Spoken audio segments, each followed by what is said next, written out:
Alright, new cards. One is Dragon Egg. A lot of people have compared this card to Nerubian Egg. The similarities are obvious. They're both 0/2s. They both have a death rattle.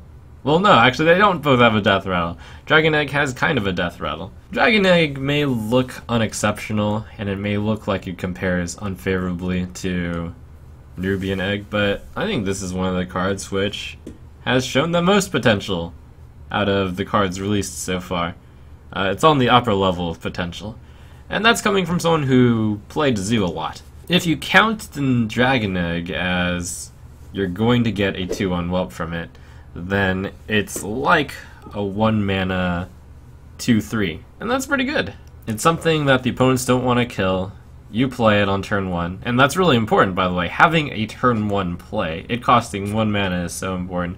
Zoo's, without the Undertaker, it started having the problem of not having enough early game play, and then it had to look at the Argent Squires and Leper Gnomes, Clockwork Gnomes, none of which worked that well. So Dragon Egg is pretty sticky, so you play the Dragon Egg, turn 2 you play Direwolf Alpha, you attack with the egg, you've dealt 1 damage, and you get a 2/1. I guess that doesn't sound so good. You play the Dragon Egg, you play the Abusive Sergeant on the Dragon Egg, you trade into the opponent's 3/2, and you have a 2/1 and a 2/1. And you play another 1-drop. That's pretty good. So that's an example of how it's good, but even better than Abusive Sergeant is this card has some serious potential in Warrior, because that's the way to get 2/2/1s. You play the Dragon Egg turn 1, they won't kill it or deal damage with it. You play the turn 2 Taskmaster, you use your 2/1 Dragon Egg to clear the opponent's 3/2, that's the dream. You get 2/2/1s and a 2/2. So this is actually the beginning of perhaps another archetype. You've seen a lot of cards in Warrior that can do this too.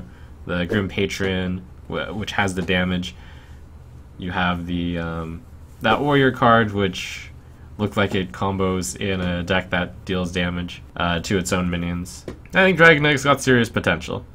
Could start a new Warrior archetype, and could bolster Zoo to actually be viable again. In Arena, Dragon Egg sucks, because it's tough to ensure that your 0 attack minions can attack in Arena.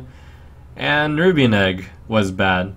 And Dragon Egg is worse than Nerubian Egg in Arena, because if you can activate Nerubian Egg, you actually get a major benefit. Dragonkin Sorcerer. It's a dragon. The base level of stats, 4 mana, 3/5, that's pretty fair. Whenever you target the minion with a spell, it gains +1/+1. The thing is, there's not that many spells being run that target minions right now, and yes, this card could be the thing that gets people to run spells that target minions. Maybe you could have your Druid come back with the Mark of the Wild. I remember back in the day when those Ancient Watchers and Mark of the Wilds were being played. One class that does run spells right now is Priest. A lot of people have talked and hyped Powered Shielding this guy or Valen's Chosening this guy. You Valen's Chosen it, it becomes a 6/10. That's really big. But the thing to realize is if you Valen's Chosen, it's a 7 mana 6/10. That's not that great. You Powered Shield it, and it just becomes a 5 mana 4/8 and draw a card, which is pretty good, but you have to have exactly those 2 cards. Priests are having a tough time finding cards to cut, and I don't think a card which is just normally a 4 mana 3/5 is going to cut it. That may seem so good. You play the 5 mana, you get a 4/8, which can keep getting benefits, potentially, like you have the Valen's Chosen for it later. But as a Priest, you're already doing the 3 mana 4/7 play.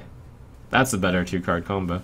All in all, I don't see Dragonkin Sorcerer getting played much. In Arena, the card is okay, because it's just a 4 mana 3/5, and that's like on the slightly bad side of cards. It gets the slightly higher pick priority if you have cards like Mark of the Wild and Mark of Nature.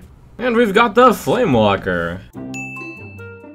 Mage rare, 3 mana 2/4. After you cast a spell, deal 2 damage randomly split among all enemies. So the closest thing that this card bears similarity to is that Goblin Blast Mage, that Blasted Goblin Blast Mage, which is a 4 mana 5/4. Deal 4 damage randomly split among enemies if you have a mech in play. The Flamewalker, oh, it's a Flamewalker, not a Flamewalker. When I compare it with that, it just seems to be tamer. So what are some likely combos with it as stands? Maybe the other Mage card works with it? Yet to be released? Maybe it's a spell. What are some low-cost spells which are commonly played? You play with the Frostbolt, 5 mana, 2/4, you deal 2 damage. You play it with the Unstable Portal, basically cards you would play anyways. I don't think the missiles are good enough. Like, off the top, I don't think it's going to be played. The combo costs too much, and a 3 mana for just a 2/4. With this, it's a nice bonus, but I don't think it's quite good enough. Yes, there are spare part possibilities, but I don't see this as being good enough to overtake any of the cards that are already in Mage. But I mean, you would try it out, I'm sure. That seems to be the right place to start. Already, by the way, Mage cuts a few of the cards that give you spare parts, like Mechanical Yeti, just because they needed the room for other things. In Arena, this card should be quite good. 3 mana, 2/4. You're gonna have spells. You're gonna have the luxury of holding this until like turn 5 and then casting it with your Frostbolt or Flame Cannon. Yes, it's not so good if you play it and then you have to play another spell, but say you play it and then you have spells later. This is the type of card which could like out-control your opponent. It's when you think of it as the Knife Juggler for spells, it gets a little bit of a different spin on it. You play the Flamewalker on turn... I keep saying Flamewalker instead of Flamewalker. Well, you play the Flamewalker on turn 3. Your opponent luckily doesn't kill it, and that doesn't require that much luck. It's tough to deal with a 4 mana guy on turn 3. And then on turn 4, you play your Frostbolt on the opponent's... I was gonna say, like, you play your Frostbolt on your opponent's Pillager Shredder. After you cast a spell, deal 2 damage, randomly split among all enemies. Yeah, and then you would probably deal the 2 random damage. And then maybe you Fire Blast it. It's kind of nice. You play the Flame Cannon. They play a 4/5. You play the Flame Cannon. You don't even need the Fire Blast now. And maybe you even play with Mirror Image. Like, that deck could come back. I remember back in the day, you had the super aggressive Mage deck, which ran all these cheap spells. You mix it in with Jeeves. That's kind of fun, too. So it's just really dependent on whether or not you can actually get it to stick on the board. Okay, the more I think about it, maybe it's actually got viability. It's like you certainly can't make the stats any better. Well, you could make it a 2/5. That probably wouldn't be ridiculous. The way I see it, it's barely on the threshold of playable. It would be difficult to fit in a deck. Core Rager!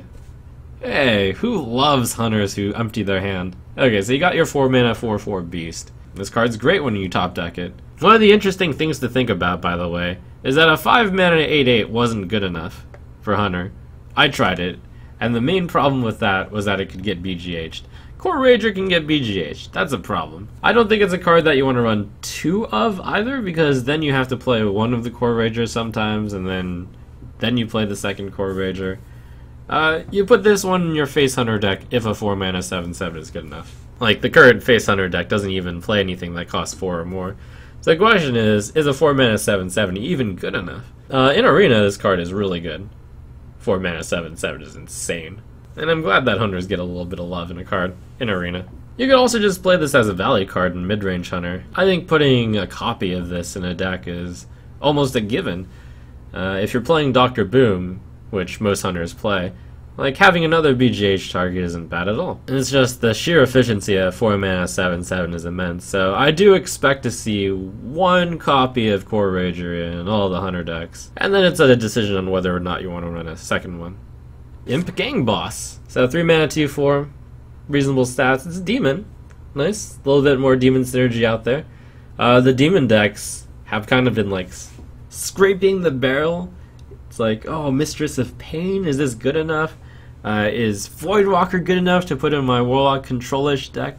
So now you've got Imp Gang Boss. At worst case, well, not at worst case, it could get silenced, maybe the opponent uses hard removal which doesn't damage, but at the worst case this is a 3 mana 3/5 because it's 3 mana 2/4 plus a 1/1. Seems like a natural fit for those demon decks. You play it, you play the Hellfire, you get a 2/1, you get a 1/1, you wipe the opponent's board presumably. Dread Inferno, you get your 2/3, you get your 1/1. The 3/4 stats are reasonable as is. You compare this with Imp Master, 3 mana 1/5. Really, Imp Master is like a 3 mana 1/4, and then it gets you a 1/1 immediately. This one's a 2/4 without the 1/1. Imp Master isn't played. Looks cool. You can Demon Heart it. You can Demon Fire it. Philheart, rather. Demon deck does lack 3 drops right now. It's just one of those cards which, again, I don't see as exceptional, which has kind of been a theme of the Blackrock Mountain cards. No one card has really stuck out as, wow, this card is insane, automatic include. They're just interesting cards. I could definitely see being run in that particular archetype of Demon Luck. In Arena, you've got Razorfin Hunter like as a barely playable card. This one's slightly better than Razorfin Hunter, so I do think it'll be a fair card in Arena, maybe even above average. In the trailer for Blackrock Mountain, and I actually was inspired by this because I saw a Reddit post somewhere talking about the 3-mana 8/4. Like, Blizzard has got to realize that Ren Blackhand would be laughed at, right? So here's what I was thinking.